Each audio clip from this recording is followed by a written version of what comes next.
नमस्कार साथियों, मैं आपका दोस्त राजेंद्र कुमार एक बार फिर से आप सभी का आपके अपने YouTube channel GK by Rajendra पर स्वागत करता हूं। दोस्तों, आज हम प्रतियोगी परीक्षाओं में पूछे गए तथा पूछे जाने वाले कुछ संभावित प्रश्नों पर चर्चा करेंगे, जिसमें दोस्तों आपको भारतीय इतिहास से संबंधित कुछ प्रश्न करवाए जाएंगे। तो दोस्तों, बने रहिएगा आपके इस YouTube चैनल पर तथा वीडियो को दोस्तों अंत तक देखिएगा।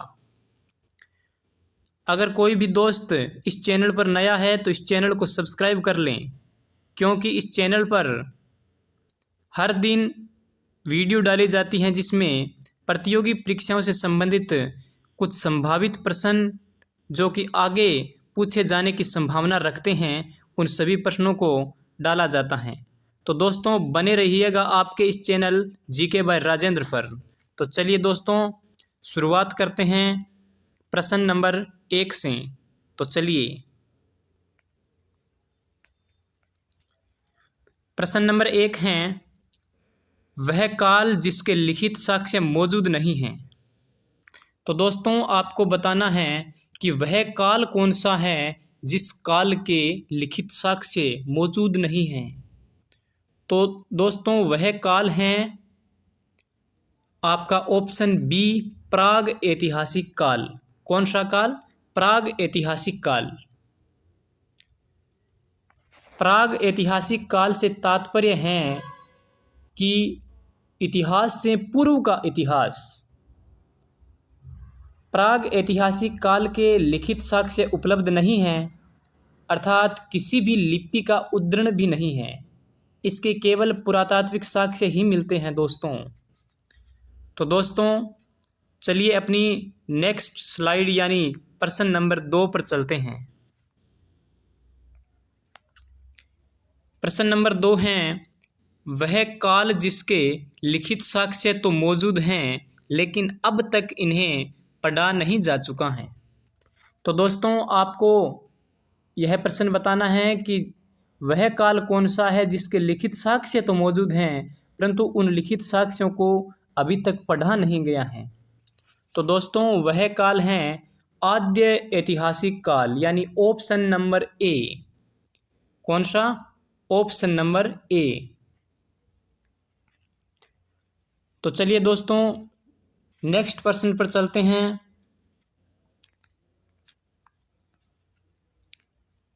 प्रश्न नंबर 3, निम्न में से किस काल में आदिम मानव की उत्पत्ति मानी जाती है? प्रश्न नंबर 3 क्या कहता है कि निम्न में से किस काल में आदि मानव की उत्पत्ति मानी जाती है? तो दोस्तों, इस प्रश्न का सही उत्तर होगा ऑप्शन सी, पूरा पाषाण काल। तो दोस्तों, आदि मानव की उत्पत्ति जो है पूरा पाषाण काल में मानी जाती है। इस काल में आदि मानव की स्थिति थी तथा वह यायावर स्थिति में था। यायावर का मतलब है दोस्तों घुमक्कड़ स्थिति में था और घूमता फिरता अपना जीवन व्यतीत करता था दोस्तों। तो चलिए दोस्तों, प्रश्न नंबर 4 पर चलते हैं।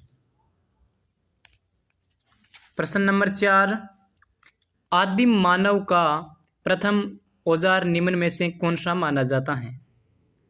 तो दोस्तों, आपको बताना है कि आदिम मानव ने सर्वप्रथम किस औजार को काम में लिया था और उसका औजार कौन सा था। तो दोस्तों, इस प्रश्न का सही उत्तर होगा ऑप्शन नंबर डी, हस्त कुठार, जिसे आप इंग्लिश में हैंड एक्स कहते हैं तथा कुल्हाड़ी के नाम से भी जानते हैं।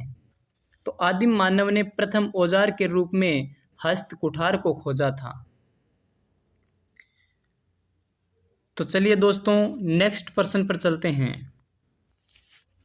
प्रश्न नंबर 5, निम्नलिखित में से किस काल में मनुष्य ने सर्वप्रथम कृषि करना प्रारंभ किया था? तो दोस्तों, आपको बताना है कि मनुष्य ने सबसे पहले कृषि करना प्रारंभ किस काल में किया था। तो दोस्तों, मनुष्य ने सर्वप्रथम कृषि करना प्रारंभ नवपाषाण काल में किया था। ऑप्शन नंबर ए इसका सही उत्तर होगा दोस्तों। सर्वप्रथम कुत्ते को अपना पालतू बनाया था। इस काल में औजारों का आकार छोटा था, जिन्हें माइक्रोलिथ कहा जाता था, जिसे हिंदी में सूक्ष्म पाषाण के नाम से भी जाना जाता था दोस्तों। तो चलिए दोस्तों नेक्स्ट क्वेश्चन पर चलते हैं। क्वेश्चन नंबर 6, प्रश्न नंबर 6, पहिए का आविष्कार निम्नलिखित में से किस काल में हुआ? तो दोस्तों आपको बताना है कि जो पहिया होता है उस पहिए का आविष्कार किस काल में हुआ था। तो दोस्तों इस प्रश्न का सही उत्तर होगा ऑप्शन नंबर सी, नवपाषाण काल। कौन सा? नवपाषाण काल। पहिए का आविष्कार नवपाषाण काल में हुआ था। नवपाषाण काल में ही आदिम मानव ने स्थायी बसावट शुरू की थी तथा कृषि करना प्रारंभ किया था तथा अनाज के भंडारण हेतु मृद भांड का प्रयोग किया था। तो दोस्तों चलते हैं हमारे नेक्स्ट क्वेश्चन नंबर 7 पर। किस स्थल से चावल के प्रथम साक्ष्य प्राप्त हुए हैं? तो दोस्तों आपको बताना है कि चावल के प्रथम साक्ष्य कहाँ से प्राप्त हुए हैं। तो दोस्तों चावल के प्रथम साक्ष्य लोथल से हुए हैं। कहाँ से? हमें लोथल से चावल के प्रथम साक्ष्य मिले हैं। चावल व बाजरे के प्रथम साक्ष्य लोथल से प्राप्त हुए हैं। चावल के प्राचीन साक्ष्य अगर पूछे आपसे कौन से? अगर चावल के प्राचीनतम साक्ष्य तो कोल्डी हवा उत्तर प्रदेश से प्राप्त हुए हैं। अगर आपसे जले हुए चावल के साक्ष्य पूछें तो कालीबंगा हनुमानगढ़ राजस्थान से प्राप्त हुए हैं।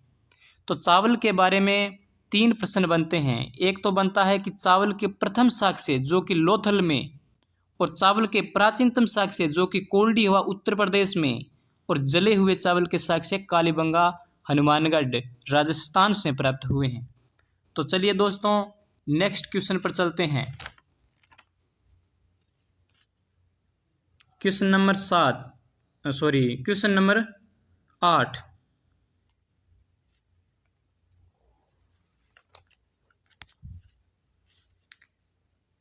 क्वेश्चन नंबर 8, भारत में सर्वाधिक हड़प्पा सभ्यता के स्थल किस राज्य में स्थित हैं? भारत में सर्वाधिक हड़प्पा सभ्यता के स्थल गुजरात यानी कि गुजरात में स्थित हैं। अगर भारत में सर्वाधिक स्थलों की बात करें तो गुजरात में स्थित हैं दोस्तों, जहां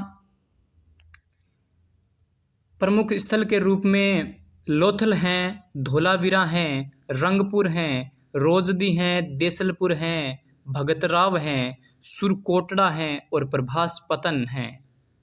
ये जो प्रमुख स्थल गुजरात में पाए गए हैं, इसी कारण हड़प्पा सभ्यता के सर्वाधिक स्थल भी गुजरात में हैं। तो चलिए दोस्तों नेक्स्ट प्रश्न पर चलते हैं। प्रश्न नंबर 9, सिंधु सभ्यता का निर्माता निम्न में से किसे माना जाता है? सिंधु सभ्यता का निर्माता निम्न में से किसे माना जाता है?